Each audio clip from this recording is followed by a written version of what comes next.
This is episode 35 of the Andrew Hines Real Estate Investing Podcast.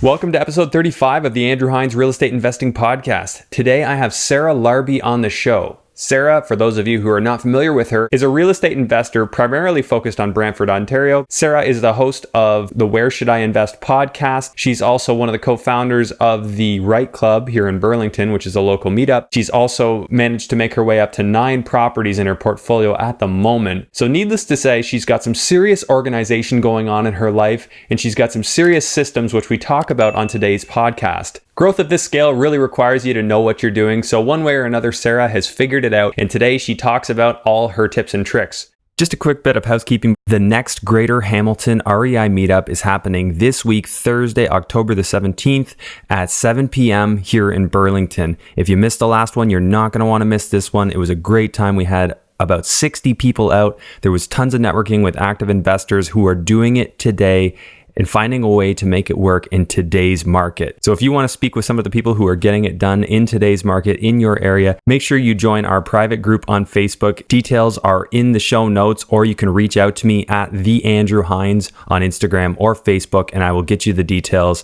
so that I can see you there. Enjoy episode 35 with Sarah Larbi. Hello and welcome to the Andrew Hines Real Estate Investing Podcast. I have Sarah Larbi on the show today. Sarah, thanks for coming in.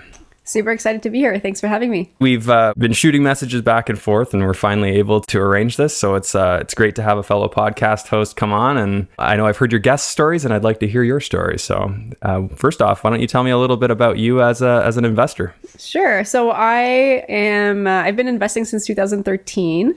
I am a BRRRR investor, which essentially is flipping and holding. And so it's buying a place and renovating it, renting it, refinancing and repeating. So that's my main strategy. In Brantford, Ontario, Hamilton, recently cottage in the Kawarthas, and trying to scale up until, probably for the next few years. And then once I get to my income goal, I'll be able to, at that point in time, just start paying down the properties. Do you mind sharing what your income goal is? It's $25,000 a month. $25,000 a month. Yeah, I set the goal at 20. Okay. 25 is, a little more lavish. That's okay. What is it that you want to do? Like, I actually kind of like getting into the motivation early. Like, what is it that you want to accomplish, or what will $25,000 a month allow you to do? Yeah. So essentially, I really want to be able to retire early and travel and avoid the winter months here. But the other piece of it is $25,000 a month. It seems like a lot, but you're going to be taxed on that stuff, and you're going to, there's going to be still expenses, etc. But I've gotten my own salary to a point where, plus my boyfriend's salary to a point where it's not that far off. At this point, so I don't necessarily want to take a step down once I leave my job. Okay, so when you do leave your job, you want to still be able to have the same flexibility you have now. Absolutely. I mean, I think it would be a great opportunity to be able to help others do what I do and hopefully retire early as well. So, the goal is to do this probably in the next 2 to 5 years.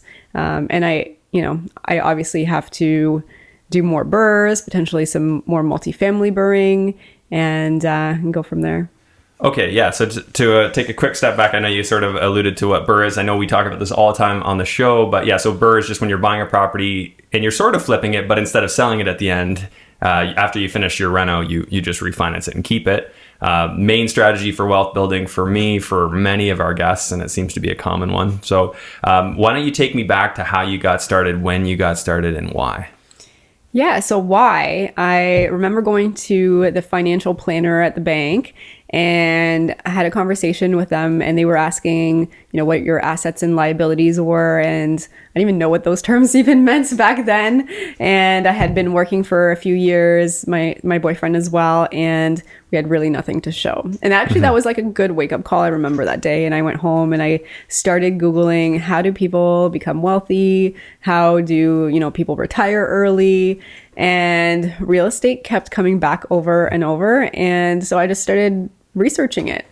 And then started talking to my boyfriend about, hey, you know, like could be an opportunity for us to start really building some wealth and looking into our financial future a little bit better.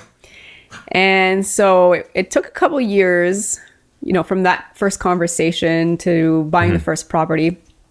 Mostly because we were like saving as much as we could for a down payment because we really had nothing. So we were starting from scratch. Did you own a home at that time?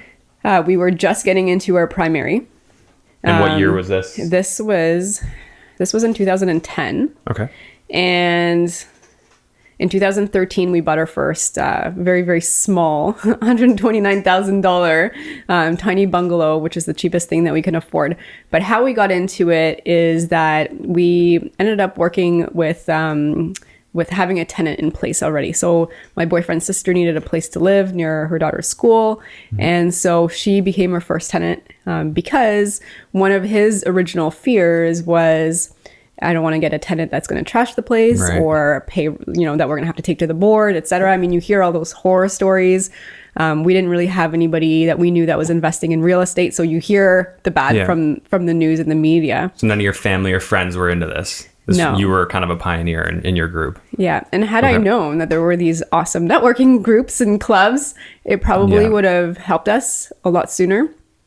But, you know, we got in 2013, which I mean, looking back at it, I'm glad that we waited enough to really feel comfortable and had the enough down payment too to be able to buy that first one. That's actually still a pretty good time to have gotten in. I got in 2011, but I had a couple of hiccups early on and it kind of got me out. Kind of got right back into it in 2015. So did you have any hiccups along the way, or was it just kind of consistent, steady progress? So there has been lots of hiccups. There's been, I mean, for the first property as an example, like we took the tenant, which obviously was family. That's, well, hiccup number one or mistake number one probably. Yeah. But we didn't even understand market rents and what that was. And so we undercharged her quite a bit to start. You know, I think along the way, we just built processes to just make sure that we have good tenant screening processes in place. But yeah, tons of hiccups that happen. I mean, ultimately, you know, we bought a house in 2015 or 16 and the attic was closed, and about 6 months later, we realized that there was all this black mold in the attic and remediate asbestos, and we had to remove that. That was like a $20,000 job. But, you know, tons of things happen. But I think it's ultimately, when I look at the bigger picture, I'm much better off today because I started, hiccups or not. And it's how you look at them moving forward, right? And so I think if you just have a positive mindset. So like, you know, one winter we had 3 furnaces literally go in a matter of a week. On the coldest part of the winter. When it rains, it pours, unfortunately. Exactly. But, you know, it's like, it's not the end of the world. I think it's just, you know, you call your team, you get them to go, and, you know, crap happens and you just deal with it. Your biggest single ding, would that have been the $25,000 to get rid of the asbestos in the attic that you found?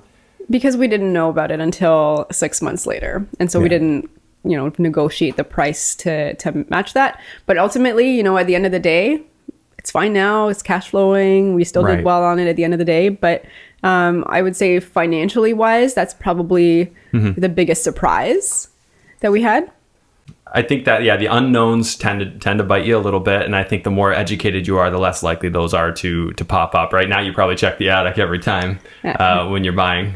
If it's closed, it's probably closed for a reason. So now, how do you mean closed? Like there was no access? They actually drywalled it over. See, that scares the heck out of me. Actually, the house we're in right now, this house does not have an attic access. And it's, like, granted, like, we have a loft, so there's bedrooms up there. So I'm assuming that it's just insulation right in the joist. But there's a little tiny attic space, and it makes me feel uncomfortable that I can't see inside of it. Yeah, and you know what? One of the things, too, is the tenants were saying, like, it smells weird. Like, I think there's some dead animals in there, and maybe there were. But luckily, they left because they didn't want to be part of that time while we were renovating. So we did what we could with what we had, but it was a big job. And but at the end of the day, if you can't see into the attic, just keep in mind there might be a reason.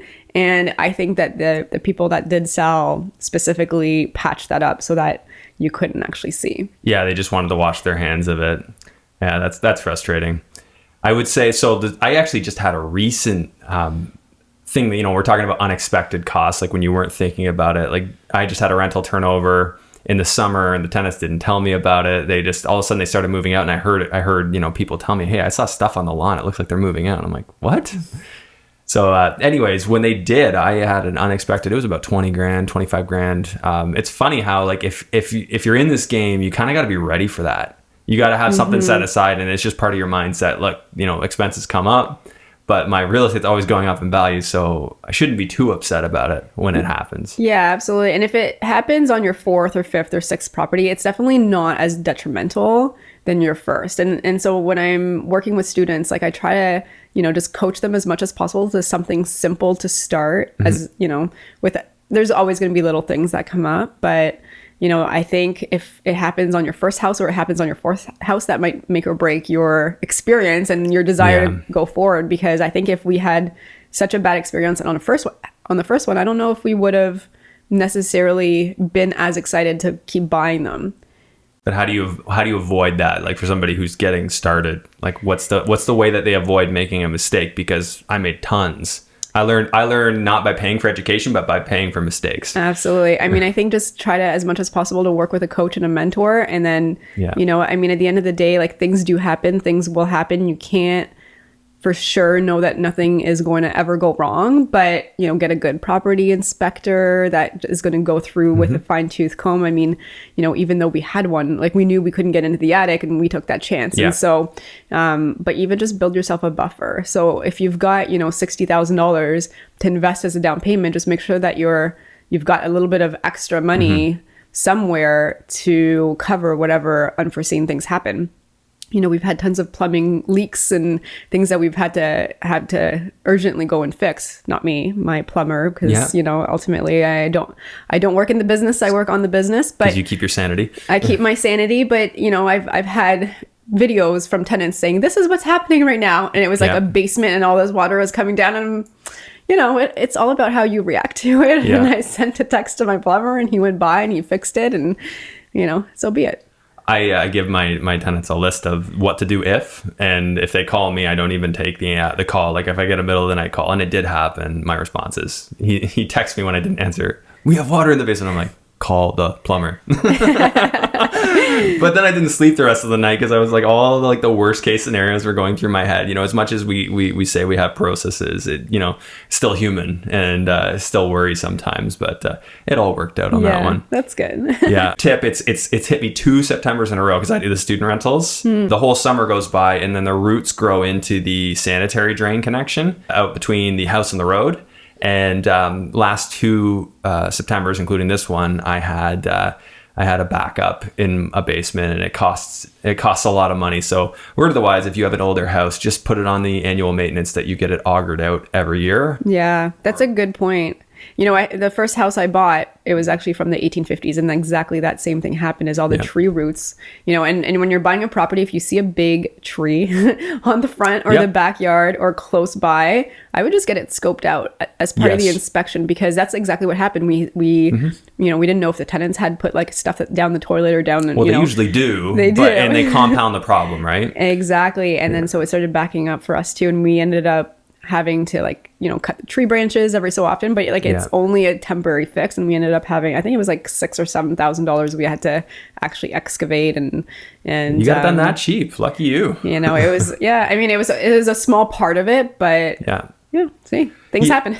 Pro tip, and I don't think home inspectors really focus on this at all. I've never heard it, but not to say that some don't or some do, but you have to realize, I think, what would you say, Sarah, probably older than 1960. There's a good chance you have clay tile drain pipe, which can be penetrated by roots. You could have what's called asbestos cement pipe, which has joints, and the roots grow in between the joints. So yeah, if you got that tree on the front yard and it's an older house, consider it part of your due diligence, because I've been quoted up to $12,000 to line the inside of the sewer, and I'm paying about $500 per property per year to just get it augured out. So it's going to add to the maintenance bill. So I know we went on a tangent here, but it is, like, it's not something a lot of people think about. Right. And it's probably something that you should, especially because it's a serious cost if there's something wrong. Yeah, absolutely. I try to avoid houses with big trees. I know, as much as possible. That's just an amazing deal. So now I'm pretty confident that I just have 2 of my properties have this problem, and hopefully that's the end of it. Hopefully no more backups. But yeah, it's just been like I said, when it rains, it pours. Like this September, and in the summer, just like, one of my furnaces at one of my properties, it was summer, kids weren't there. And it wasn't leaking into the condensation pipe. It was leaking onto the floor. And it went on for 2 or 3 months. So we had to pull all the floor out, replace a bunch of trim. No. And again, the mindset of an investor, being ready, and also know, like, sometimes you got to go sit down and say, how much money has this property made me? And then look at the bigger picture. How much has it gone up in value? Okay, do I really care about this little hiccup? It's okay. Yeah, I think in the grand scheme of things, we'll be ahead. If you buy and you hold and you're in the market for a while, things will happen, but you'll be ahead. Oh, absolutely. Well, if you think about it, even like in a worst case, like our market's been good, but in a worst case, like inflation's about 2%. So say your property's going up in value about 2%, which effectively means it's not going up in value. Yeah. But if it's a $100,000 property, I've given this example before, 2% is $2,000. If you're only in for $20,000 as a down payment, which is 20%, then you're getting 10% just on your property going up in value. Yeah. And then your mortgage being paid down by your tenants, which is like 5 to 6% on your money every single year, which, if you add that, plus you add the cost of, whatever the 2% that you mentioned, I can't invest in the stock market and guarantee myself that. Have you worked it out? Like, do you, like, your average return on investment, have you like broken down like what you typically see as an ROI? Yeah, but because I do a BRRRR, like I'm able to pull out a lot of money, and so and then because I'm using the bank's money now to buy the next ones, I mean my return is infinity, nothing. Right? And so but say on a single deal, you go in, you buy it, you reno it, and then you refi. Even if you say borrowed the down payment, let's just say hypothetically it was your money. Yeah. Are you getting like 40, 50, 60% kind of returns? Is that where you're at? I mean, I've seen 40 to 120. Yeah. I mean, I think it's also unrealistic to tell people that like that's what you're going to see. The BRRRR strategy works well. And, can you make 30, 40 to 100%? Absolutely you can. But, you're not going to do that every single time. But, I think ultimately, just looking back and thinking back on my properties, I mean, most of them have done better than 60%. Okay, and I would say that the ones that weren't BRRRRs for me, probably, they were averaging maybe 20% a year until everything I have is in London. So then London exploded and then things got really good. But when it comes to BRRRRs, I don't know if you've had this, but I've had a couple of times where I've been able to either get all or even a little bit extra out of the property on a BRRRR, where I've been able to refinance everything I had into it out. Have you had that a couple of times or once even? Yeah. So we ended up buying one in, I think it was like the December of 2016. So let's just call it, this 2017. We ended up, so that was 151,000. We just got really lucky with that one, put in about 30,000, and then 9 months later refinanced it, and it was appraised at 275. Hey guys, let's just pause the episode for a second and hear from our sponsors. Today's episode is brought to you by the Real Estate Growth Summit, hosted in Toronto, Ontario at the Pearson Convention Center on November's 11th and 12th. I have Dylan here to talk to you about the things that you're going to learn at the Real Estate Growth Summit. Dylan, take it away. Thanks, Andrew. Really excited to be sponsors of your podcast. This event is for listeners like you that want to take your real estate sales or real estate investing business to the next level and to replace your active income with passive income through learning and implementing the systems and processes used by the best in the industry. Be prepared to walk away with some tangible tools and an action plan that I have personally used to become a top performer in the industry in just under 3 years. To get your tickets before prices go up, visit www.realestategrowthsummit.ca. And for being loyal listeners of Andrew's podcast, there's a special discount code just for you. All you have to do is enter Andrew REI as the promo code at checkout to save $50 off admission. The only way you're ever going to reach your massive goals is to take massive action. So go get your tickets today and we'll see you at the event. Okay, let's get back to the episode. Were you right in the middle of a very explosive growth period? Or was it just you made it on the buy? Like when you look back at that deal? We made it on the buy. Yeah. We were able to, we bought this place within 4 hours of it even hitting the market, and we bought it unconditionally, and we knew the area well, and it had good bones. It was just dated, and so it was an estate sale. People just wanted to get rid of it, and we just jumped on it. Now, with estate sales, do they not normally want those to be listed? Yeah, they were listed. It was on MLS. Oh, so it did get listed. You just it was listed hopped in for right 4 away. hours, then I took it. So you were right there. You knew it was coming out. How did you have the lead? Like, how did you know before other people knew? I mean, you know what? I don't think I necessarily have the lead before other people know, but you're on the realtor's matrix or whatever they call it. So they send it out. And so I see those in real time. And so I do look at them. I mean, unless I'm in a meeting or something, like I will see those properties in real time. And then I basically set my realtor, because he's local, and I'm like, go see this house. And he's like, yep, it's good. Let's go. Right. Okay. And so that's how we were able to do it. I think most of the properties now, I buy them sight unseen at this point. So you just let your realtor tell you good or bad, and if he says good, then, or he or she, I find something, I send them, and then, you know, it just avoids the trip, because ultimately I could just, worst case scenario, I put it conditional on inspection and it cost me $450, and we've done that a few times to get stuff under contract. Yeah.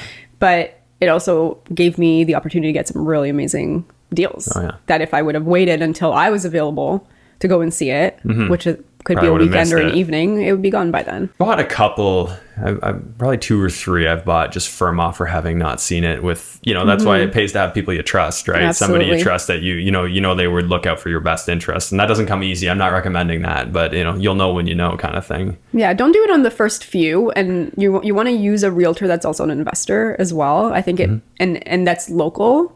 But if they're already investors, like they have a good grasp on what a good deal is and what a good deal is not. I think that's a big key piece of it, is just make sure that your team of experts are really solid and they're investors, and they work with investors mostly too. Interesting point that you say that. Make sure they're an investor. I firmly agree, but I know some people disagree, because if you work with an investor realtor, sometimes you're competing with them. What are your thoughts? Yes and no. I mean, I think ultimately, you know, if they are in it just for themselves, it's going to be pretty evident. I haven't had, and I work with somebody else that's also an investor realtor in Hamilton, somebody separate for Brantford, and I haven't had that happen. So I think because some of them do put clients first. I think some of them look for something different.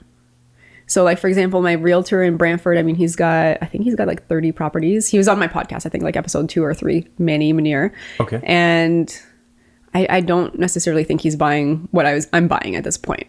You know, my realtor, Dylan Suter in Hamilton. He was just on this podcast not too long ago. Nice. Yeah. So he's looking for something else as well. And so I think it's also in their best interest to help the clients, because ultimately as investors, we keep coming back. Yep.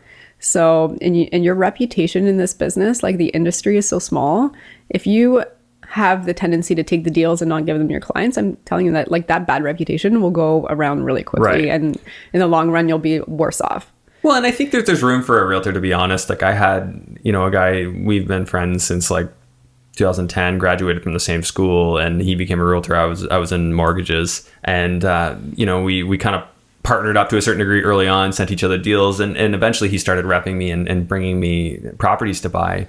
And he was very transparent about the fact, like, look, I'm going to take my pick, but there's more deals than I can do, and there's still lots of good deals. And I was okay with it. I didn't let my ego get in the way, and I still did tons of great deals off of what he brought me. So you know, there's still room, but yeah, it's just, I think it's about the honesty and transparency of the realtor, and you know, are you on the same page? And you know, not getting one like, you go look at it together, he's like, actually, I'm going to take this one. That's the conversation you don't want to have. Yeah. I mean, it is a good point too, is like nobody has an unlimited amount of money and financing at the end of the day. And even capacity to renovate, right? If you're in the BRRRR business, like buy, reno, refinance, I'm missing something, rent, repeat. You know, if you're in that business, there is a capacity restriction until you kind of learn to grow responsibly. So that's definitely part of it. Let's get back to some of the numbers on this deal. So you appraised it at 275. So if we look at our mortgage at 80%, so that you got a $220,000 mortgage. Is that how that worked out for you? Okay. Yep. So sometimes we do a HELOC and sometimes we do a cash out. With this one, we did a cash out. Cash out refinance, right? Because there's 2 types of refinances that you can do. Okay. So you just did a new mortgage charge, and they gave you a flat fee of money, which paid out the entire other mortgage, and then you had cash in your hand, correct, like cash in pocket. Yeah. Okay. And we don't always do that. I would say we usually do a home equity line of credit unless it really still cash flows well, and we have lines of credits to pay down. Okay. So, because there's a combination of both. You could do either or. Yeah. And there's pros and cons to both, right? And so if you do a HELOC instead of a cash out, well, the HELOC doesn't cost you anything until you need to use it. It's money that's sitting there. It's like a line of credit that's attached to your house. If you do a cash out refinance, you do get the cash, but unless you've got a deal for the next one, like you don't want your cash just sitting there either. Right. So what we do is sometimes when we have lines of credits to pay down because we've used them for prior houses, then we'll do, when we have a really good deal like this one, we'll do a full cash out and then pay off the lines of credit or use it if we have another deal that we've got under contract that we want to go ahead with. That's smart. And the key is don't contaminate the money because that's tax deductible money as long as it's used for an investment. So if you pay out other debt that was used for investment, then, still speak with your accountant, but you can keep that money deductible. So definitely a conversation to have with the accountant. So you actually pulled out $39,000. So you got to keep a property, get $39,000 in cash. And what was it? Was it a bungalow, duplex? This was a bungalow, no basement. No basement? Okay. Just a bungalow, 2 bedrooms, but we ended up actually getting a 3rd bedroom out of it. Okay. And it was, so originally what we wanted to do is we wanted to renovate it right away, but we, once in a while I'll just put like a little tester ad on Kijiji to see what I can get. And we had tenants that didn't want anything changed because the wall paneling made them think like they were at their cottage, back in the day, and they loved purple. So they liked the shag purple carpet and the purple bathtub anyways. So they ended up actually renting it before we did anything for $1,300. They ended up breaking up. So at that point in time, it was like 6 months later, we said, okay, just leave and we're going to renovate it. Okay. And so the renovation took about 2.5 to 3 months to do. Yeah. And and then that was it. So 9 months later, we just refinanced it and rented it for $1,545. So when you were at $1,545, what approximately was your cash flow with that new tenant? Yeah, it's 200 and change, like $230. $230 a month? Yeah. Okay, so your annual, give or take. Your annual cash flow would be about $2,760, and then so I like to just calculate total returns. So let's just take a look. So your mortgage pay down, I usually say 3%. If you're like a 30-year AM, about that. Yeah. So we'll say 3% of your mortgage balance per year as a pay down for a rough estimate. It goes up every year. The longer you hold your mortgage, but yes, you can do 3% yes, the longer. if you want. Oh, I know. Like if we really want to get complex, we'll pull out an amortization schedule. I don't have time for that on the podcast, but And then we've got, of course, the appreciation. I like to just say 3% because obviously we've done better, but do we really know how long that's going to last? Better to just stay conservative. Appreciation is on that appraised value of $275. So here's how the return breaks down. So cash flow is $2,760 a year. You've got $6,600 of mortgage pay down. So you're paying off your mortgage, and then you've got $8,250 a year of the property going up in value. Not bad for an investment that you've got nothing invested in and actually paid you money. So in the first year, is it correct to say that this property gave you $39,000 plus an extra $17,000 in return? That's it. Yeah. That's a pretty solid investment, Sarah. Good work. Thank you. They're not always going to be like that. You're not always going to be able to pull all your money out and some, but once in a while you'll hit those. And then once in a while you'll hit some that you're taking a chunk of money back, but not everything, right? So we've got other examples of other ones too, where, things don't always go as planned. Time might be a little bit longer than planned, or you might uncover something that you didn't foresee or didn't budget for. So, things happen. Yeah, things definitely do. I think I was kind of like spoiled for a while where everything was just going so smooth. And I finally hit one where it cost me way more than I expected. And I'm like, ouch. And it's just frustrating because you're like making such great progress. You're like, oh, that's a step back. But it does happen. You just got to keep pushing forward. Now, I wanted to ask you a little bit more about you. So for one, we're going to talk about your network. But before we do that, tell me a little bit about your career education, what you're doing for a full-time job right now, and how this fits with that. Well, I guess the short answer is that it doesn't really fit with that. So I went to school for nursing, did a Bachelor of Science at Ryerson, and graduated with honors.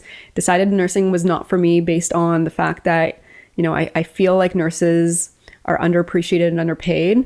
And if somebody is a nurse out there that's working harder than another nurse, why should they make the same amount of money? Right. It doesn't make sense to me. So, it was a Bachelor of Science is the way I looked at it. And then I've been in sales since I started my career. So I went to Xerox and I went to Cintas, Aramark, and Mars, which is now Lavazza. So I'm a sales manager. I cover distribution for Lavazza Coffee for the B2B segments.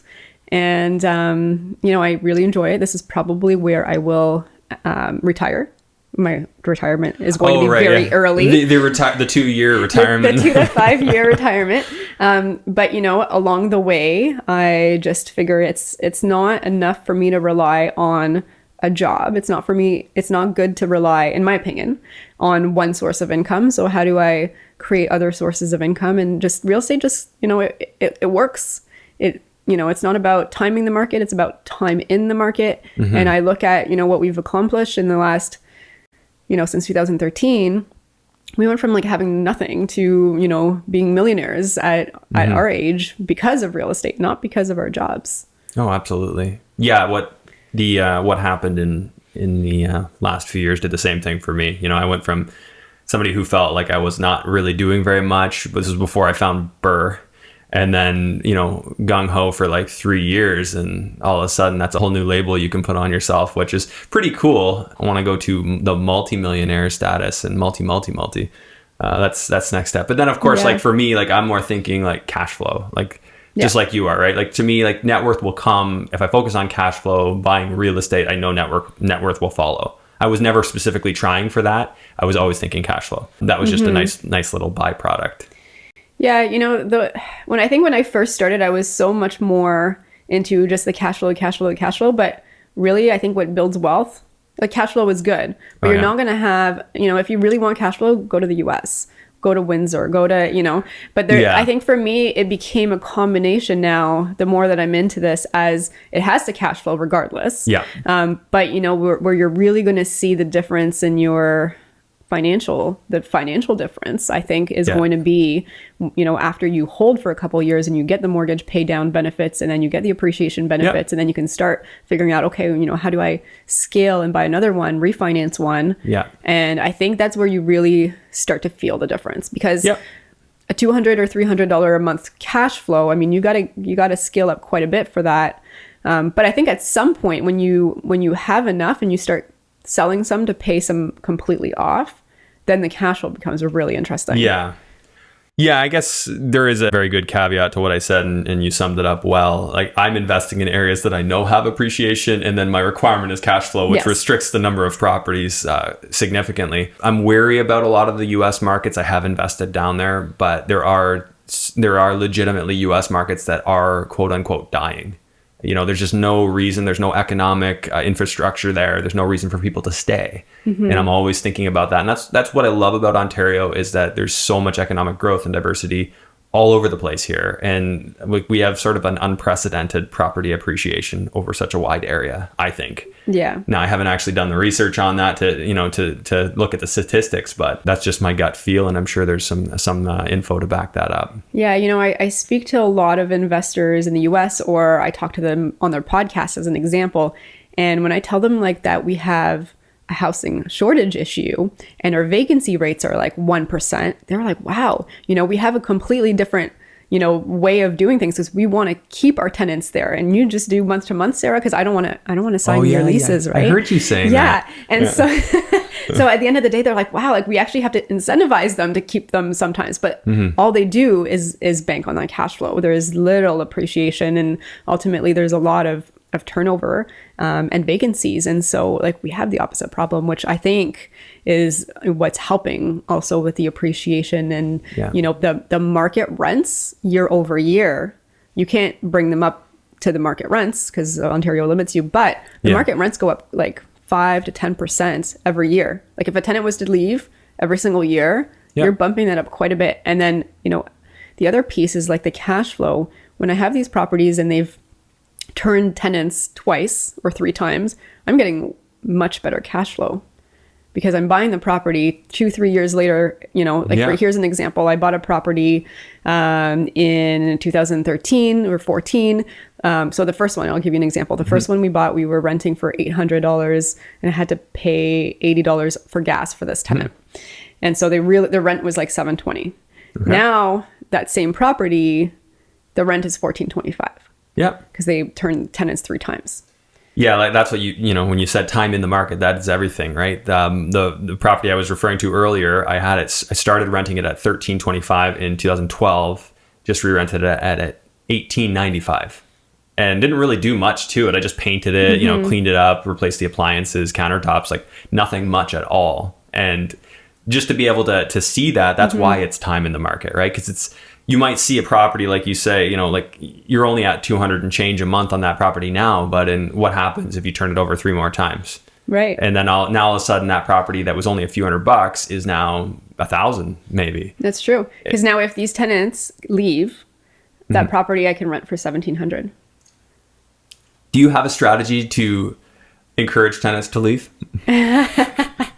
So there is no strategy once they're in, but usually what I do is when I screen them, I just make sure that this is not their forever home and they have a goal of buying something in the next 5 years or less. And so that's usually the type of tenants I will find. Of course, everything else has to check, and there's lots of checkpoints and things like that, but that is one of the big criteria. So I only sign month-to-month leases unless it's a new property and I'm getting financing for the first time. Sometimes the banks are still a little bit behind in their thinking and they want a year lease. But I've started pushing back a little bit and getting them just month to month. So it's the same like standard lease agreement that we have to sign.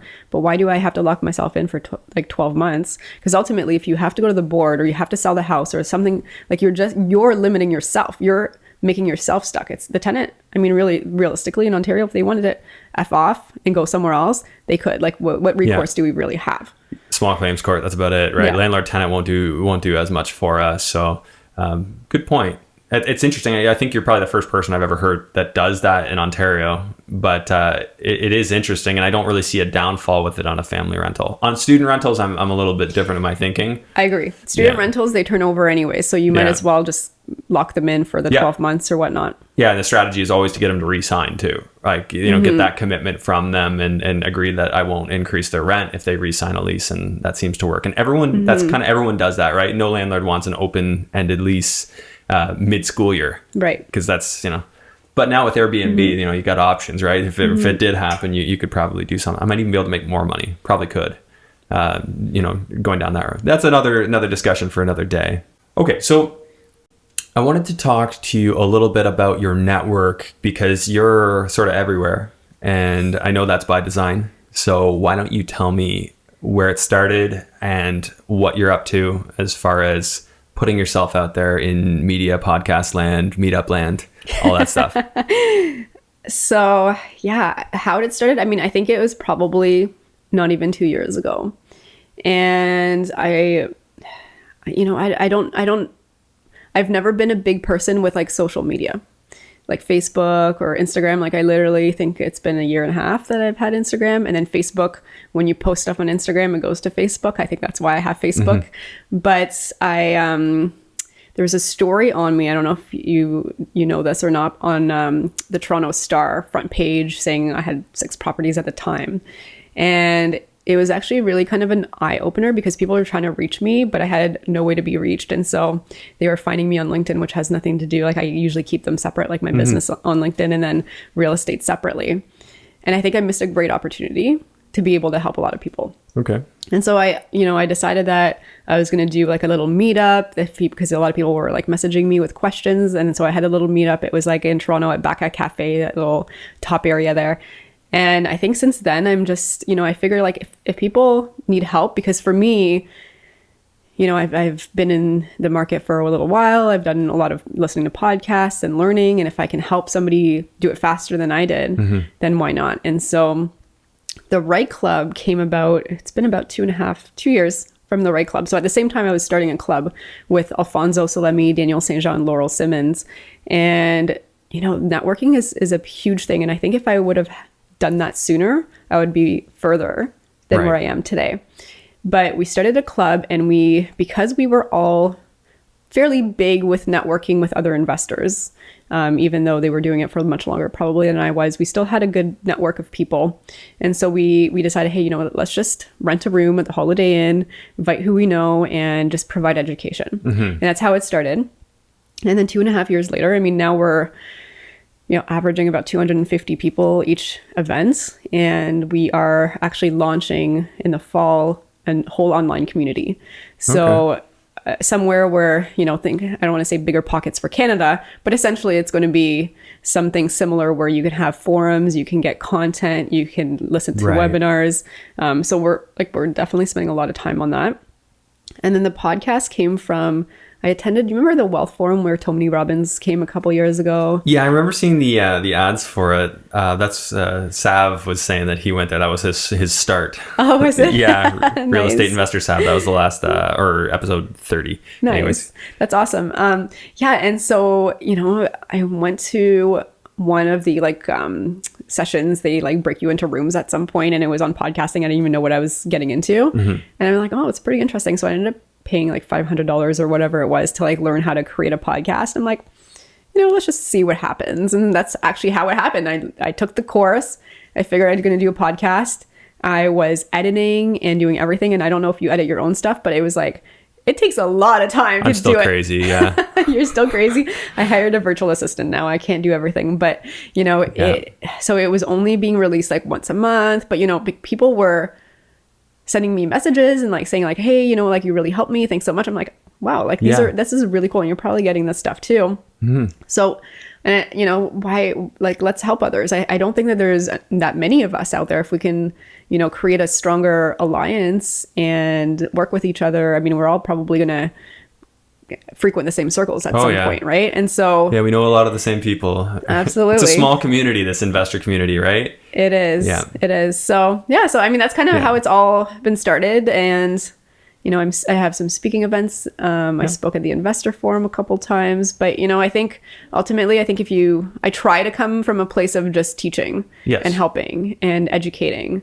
One of the things I really despise is, sometimes you go to these, I'm not going to name names or anything, but they're American companies, and then they upsell you. Run to the back of the room. Right. Yeah. The run to the back of the room thing where you get no value at the front while you're listening drives me crazy.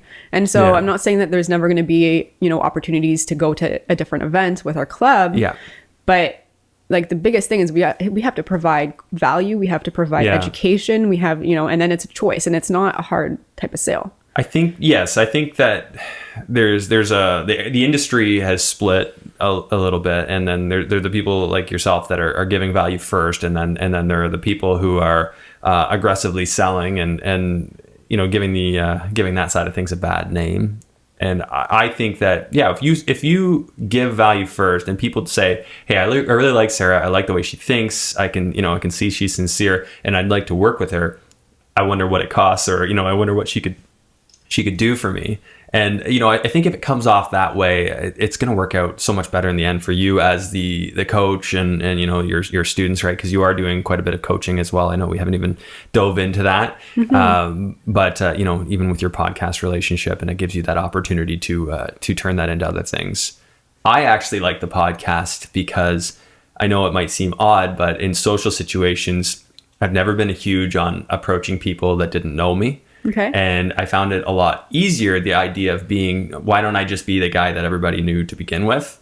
So, that's a different so way they to think can come about and it. talk to me. Honestly, I know that sounds funny, because I babble on this podcast, but I generally just prefer if people already kind of are acquainted with who I am, and then it makes it a little easier to start conversations. I know that sounds weird. Cool. No, there's nothing weird about that. I mean, ultimately, it's just a different way to reach people. Yeah. And and I think it's really cool to hear everyone's stories of why they got started in podcasting and how, and and that is I think for me, ultimately, it was I paid for this course, and I'm big on action taking. Yeah. I'm I'll think about it after, and I'll tweak it after, and I'll make it better after. I'm just going to get started. Right. And that's where you need to go. I mean, I'm sure if you look at the early episodes of this, I didn't even know what to call it. In the first episode, I called it something else. So, I mean, sometimes you just got to go, right? You just gotta go do it and then figure it out from there. Yeah. And on the editing side, like I still do editing. But that's something that I'm looking to find somebody who wants to be like a mentee who's good with video, and in exchange for them helping me with my video editing, I can kind of relay some of my wisdom onto them, and looking for that kind of relationship. But with video, it's like, I don't know how to give that to a VA, because like literally one of these episodes is like 20 gigabytes of files. So we'll have to find a crafty way with that. But anyways, that's something, it'll be part of the growth, right? Yeah. But I agree with you. You said, if you had done this earlier, you would have grown so much faster. I totally think that, because a lot of my early investing was based on having a good mentor or a couple of good mentors. And then when the market changed, one of my mentors kind of said, well, I can't really help you anymore here. And it kind of felt like, wow, if I'd just been networking, I would have so many other relationships with people, and I would be able to continue to build a lot faster than I had been. So now I'm looking at it, and having started my own meetup, and I see like just so many opportunities to just connect with people, and the people we get on this podcast. Now I understand how you think, and now we know each other, and it gives us an opportunity to bounce ideas off each other or what have you. So yeah, no, that is pretty cool. Your podcast, what's the name? So the one I do on my own is called Where Should I Invest? Where Should I Invest? And I made that name up like literally in a minute. I'm just like, what do people type in to Google? That's how I came up with that name. I'm like, when it comes to investing, and it just stayed that, where should I invest? Yeah. And then the other one is called The Right Club Podcast. The Right Club Podcast. Yeah. So you're pretty busy. So you're working full time, shooting 2 podcasts. You host the meetup, and you do coaching. Are you a Am I javelin thrower as well? No, you know what? It's about delegating. So like, here's an example. Yesterday I had, I don't know if you saw it on Instagram, but this guy, that's his business. He comes and cleans people's cars. He comes to you. Okay. So I don't have to bring my car away. Like, I hired a chef to do the cooking. I have as much of this tasks that don't help me grow or don't help me in my business that I don't enjoy, because some people enjoy cooking, and that's fine. I'm going to delegate. And I think that's why I'm still able to, it's hard, but it's why I'm still able to do everything. And waking up at 4, it has been a change that I've done in the last probably 6 months. Miracle morning? No, not so much. I just, I started working out in the mornings, just to actually get like a workout done. Okay. And there's, I go to Orange Theory Fitness, and there's like a 5:15 class. And so that actually works with my schedule. So I wake up at 4, maybe I'll read some real estate articles that came out. Flipboard is a great app. I love that. Okay. And, do a couple emails, and then I just head off to the gym. Okay. So you're off to the gym, and then you're 8 hours of work. What time do you start work? Yeah, it's like 8 to 5. So you're 8 to 5 working, and then you come home, and is there more business to do, rental property stuff, or? So when it comes to managing my properties, it's actually not that bad. That might take me a couple hours a month, just because I literally just text whoever, if there's an issue, my handyman, etc. Because I have it set up now where it's not as time consuming. Where I do spend more time is, working on the Right Club. We have lots of meetings, working on the podcasts, working on with students, creating courses. So that's the stuff that I probably would say between 5 and 9. But that's not to say that I don't have a life. I still, I still have a life. So what would you say are your main skills, like tactical skills for real estate investing? What would you say you've really honed in on? Delegation. Delegation's your big tactical skill? Okay. I think ultimately it's just figuring out what's urgent, what can wait, creating processes to make things flow a lot easier, and just hiring the right people on my team. I don't think that, real estate is that difficult. Of course, when you learn it, there's a lot of stuff to learn, but it's not rocket science at the end of the day. Can you give me an example of a process that you've implemented? Tenant screening, perfect example. So there's 5 steps, and literally I want to make sure that I have the right tenants in place so that they, of course people can slip through the cracks, but that they at least are screened very thoroughly. So here's an example. So I have 5 steps for this. The first one is I posted an ad on Kijiji. If it, people are listening from the US, this is like essentially Craigslist. And then I describe the property, and then I have 3 specific questions. Usually the first question is, tell me a little bit about yourself and your family. Number 2, do you smoke? Do you have pets? Number 3, your name and your phone number. If they literally just reply, I'm interested, give me more information, like they clearly cannot take direction. So I actually screen out a lot of people from them not replying properly to my questions. So let's just say, for example, I post an ad, I get 50 replies. You'd be surprised, but 20 actually do it properly. And then maybe I wouldn't be surprised. So, and oftentimes people are like, oh, I love your house. I want to be like moved into my forever home. Like, unfortunately, those people get screened out right away. Like, oops, shouldn't have said that. Yeah. And, I never put in my phone number or anywhere to reach me. Like, I always take control. And so what I'll do, step 2, is I will actually call them on the phone, block my number, and I will ask them if they have questions about the property, get to talk to them. And then I specifically have a list of questions that I don't make it sound like I'm interrogating them, because we're going to have a conversation through it. But it's essentially a way for me to screen them. If I don't like them, I basically let them know. I'm going to call them in a future date to let them know when the property is able to be shown. I literally don't call them back. They don't have my number. But the ones I do like, then at that point in time, they go to the property. So there's already 2 steps prior. At the property, legally everyone needs an application if they do ask for it. And so there is like an extra 3 pages of questions to my application. Yeah. And then I go through, calling past landlords, current landlord references, pulling credit, going through their answers from the questions. Yeah. And then I narrow it down to like one person that I like first, do usually like a coffee interview type of thing. And then after, the last step is like the tenants signing the lease. So there's a lot of steps where people get screened out, and then it's like a sales funnel. Yeah, and that's really smart. So I have like a similar approach. Like I want to be able to do that, but I use a rental agent to show. So I do the initial advertisement and the screening, and then I have her show. And that's actually great, by the way. Yeah. Which I do that as well, because if they're local, they're able to just open the door for you, and just you don't have to avoid driving an hour. But the thing is, she still gets paid. I give her half month's rent. Oh, you do? Yeah. So, and I think the problem there is that because she's not being paid hourly, she wants the first application that like seems like it can pass. Wants me to sign it.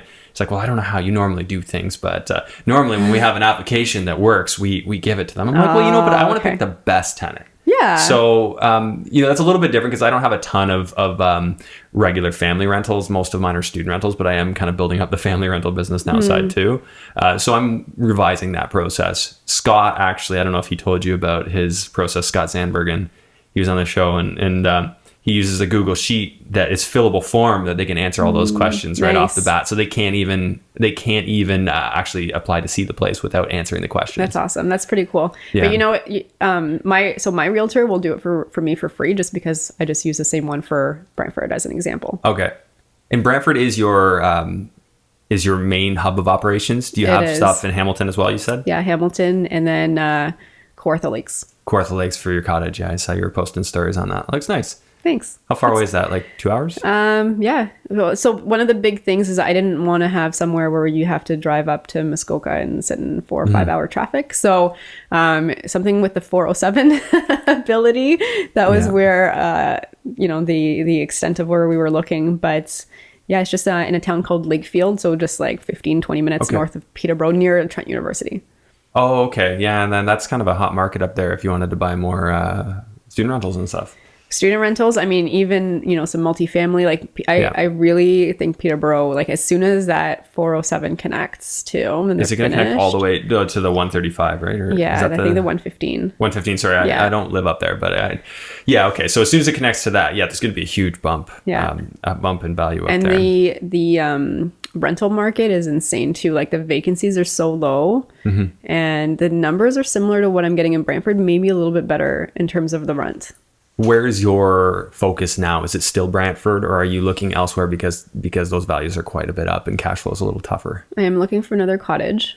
Okay. So the Airbnb cottage piece, I love it because you can enjoy your cottage in between. So that's what you're doing with that place. Yeah. Okay. Yeah. I mean, we do well. Like in July, I think we made 10,000. Nice. Yeah. So we, at the end of the day, we've taken every long weekend, we take a week around that long weekend, and we rent it out for the rest of the year. It's 4 seasons. So 20% down, 30-year AM. That was pretty easy, pretty good. So another one of those, but I like the triplex we have in Hamilton. I wouldn't mind doing another one, potentially a flip or two. Matt, my boyfriend now, he's more into the real estate, so he might want to try to see what he can do with the flips. Sure, why not, How many properties are you at now? So we just sold one, so we're at 9. You're at 9 properties. Yeah, I thought that was the number. I've heard that. Okay, and how many doors is that in total?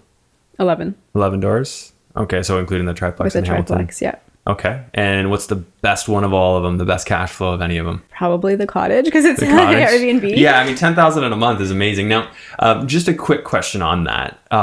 One of the things that in my head there's a couple of little things with Airbnb that have scared me a bit. Mm-hmm. One of the things is this whole notion about taxation on an Airbnb and becoming because on short-term rentals, that's considered commercial use, which you have to charge HST for. And if you're using the asset for like commercial use, then technically the asset now becomes taxable. So when you wanted to sell it back to a residential homeowner, you could potentially be stuck with having to charge them HST, which there goes your appreciation. So I wanted to know, I know there's ways around it, but I mean, how much of a concern is that for you? So that is scary.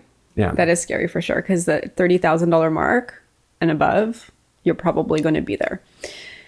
There are ways around it. I am not an accountant, so I do not want your listeners taking any advice. But if you sign a lease with a property manager or somebody else, there are some ways around it. And I'm not an accountant again. But just if you are looking into it, go talk to a professional on that. Yeah, it's probably slowed me down. So this is where networking, maybe I know that there's a guy from BDO that comes out to the right club, George. He was on your podcast. I'm going to have a conversation with George on Tuesday, is it? For the right club? Wednesday. Okay, good thing you told me that. The 18th. Okay, by the time this airs, that will have already happened, but it yeah. happens every month. So there's lots of those happening. And as far as management, you have something set up, you built some systems up there. Yeah, so we ended up just putting like a keypad lock for the door. We have like a thermostat you can change with your phone. Then we have a cleaner that's local, so she's $20 an hour, and she just goes like literally she's down the street. And we have a room that we have like a bunch of stock, so we'll fill it up completely. And then because we're there every so often too for ourselves, so you just bring it up. Yeah. We'll refill, but we have basically this whole room of stock that we lock. And then she just kind of uses what she needs, and then if we're low, she'll let us know. I mean, it's like I would say like once every month you might have something happen. Like I think in the winter we had some people staying there and the furnace completely went, so like you get a furnace guy to go. And then what happened recently, we had one of the pipes started leaking and leaked into that locked room that we had. So you send your plumber. I mean, like things happen. But so you already have all those connections up there? Because it's a new area, right? That's a lot of work to build that framework up there. It is. So I would say that the biggest thing that you could do to start, because your realtor is going to be an investor, they should have a team. And then you can upgrade your team if you don't like certain members of it. But that's usually the easiest, fastest way to get into a new area, because you're working with a realtor investor.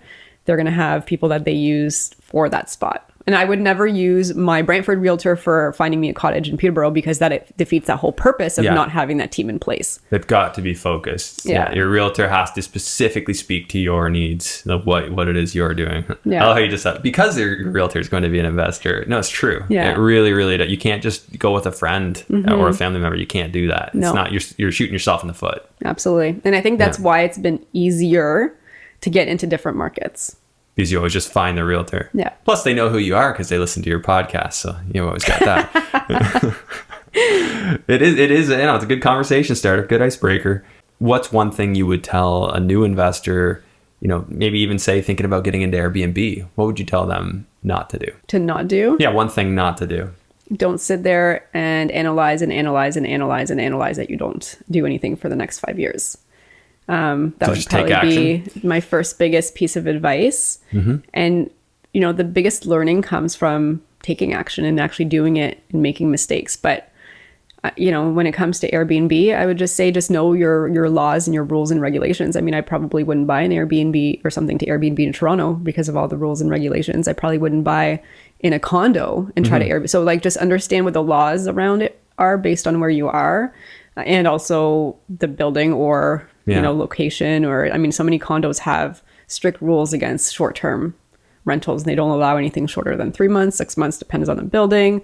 And Toronto is limited. I think it's like 180 days. You have to also be living in it. Like there's just too many things for me to want to invest in that the market. Toronto laws haven't been finalized though yet, right? They're still under appeal. Okay. Yeah, that's scary. It's still ongoing as of the time we're recording this. So, and it can happen anywhere else, right? I mean, right now the triplex for Airbnb in Hamilton.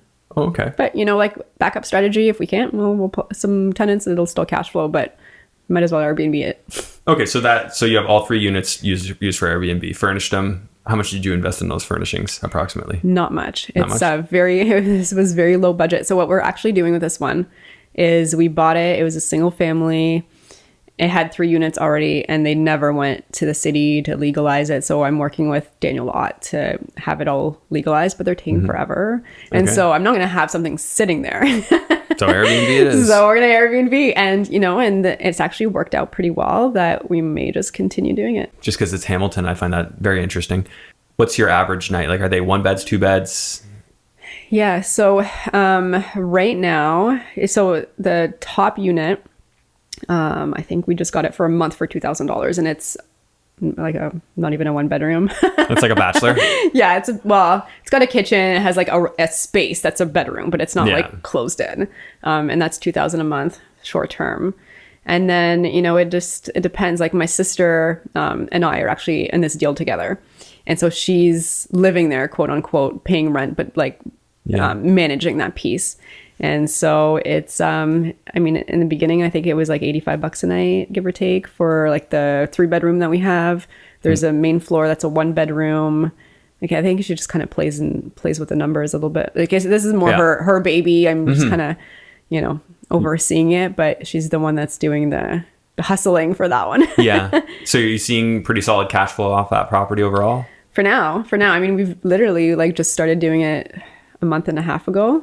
And what's it grossing in a month? Like 30 days, would it approximately? $4,000. $4,000 right now. She's still living in 1 unit. Okay. So it's 2 units, and we still have to finish. So we still have to finish the basement. Ironically, the city. Hopefully, no one listens from the city, but if you work for the city, tune out.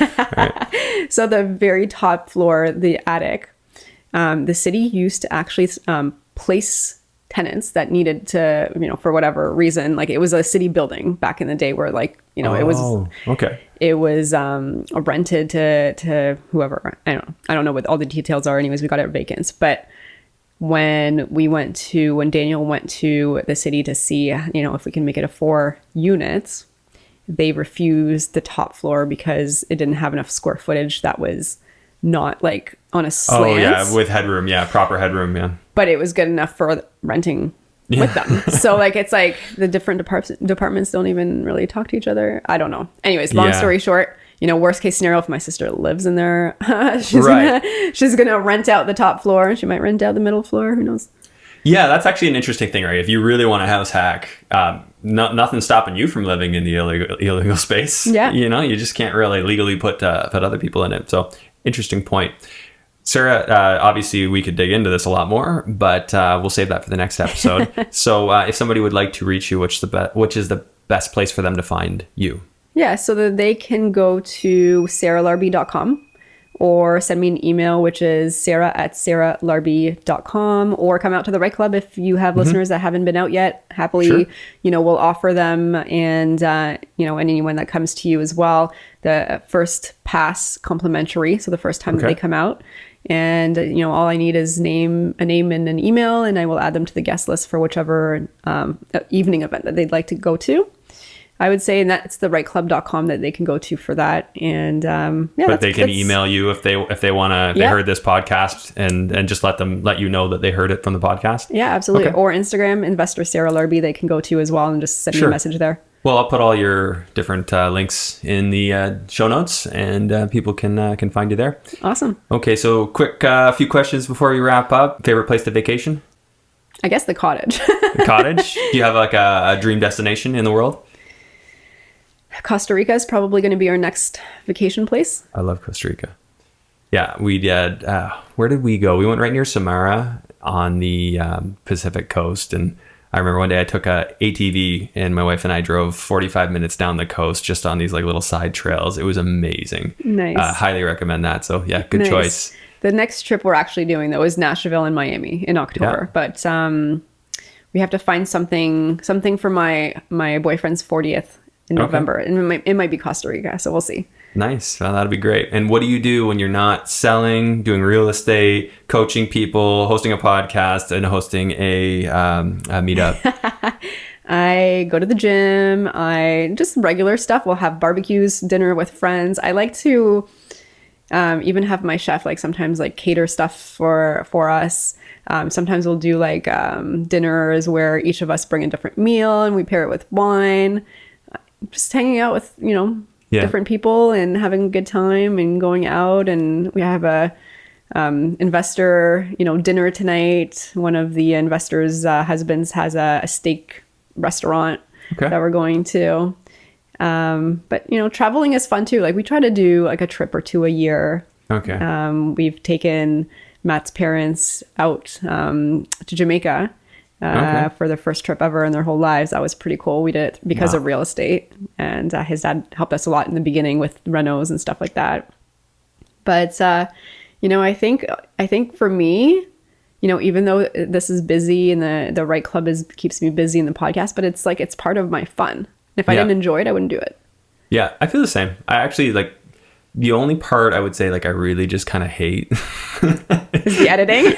No, I don't mind the editing, but I don't like the posting part. Like all that, like the uploading, like typing up all the write-ups and stuff. I'm like, but I just did all this work. That's why you can hire it out. Delegation time. Yeah, if you got a good contact for me, let me know. I definitely could use the help. So, okay, well, I appreciate you coming on. We'll have to connect again. I'm going to see you next week. I'll be seeing you at the meetup. And if you ever want to come out to our meetup, we hosted just across the road. Well, actually, now we're hosting it at Nickelbrook Brewery. Nice. Anyways, thanks a lot, Sarah. I really appreciate it. And we'll see you soon. Thank you so much for having me. Hey guys, thanks so much for listening to today's episode. Just a quick reminder to please rate and review this podcast if you have not already done so. If you're watching on YouTube, please take a moment and click that subscribe button, give it a like, leave me a comment. It just helps more people to find the podcast, helps it grow.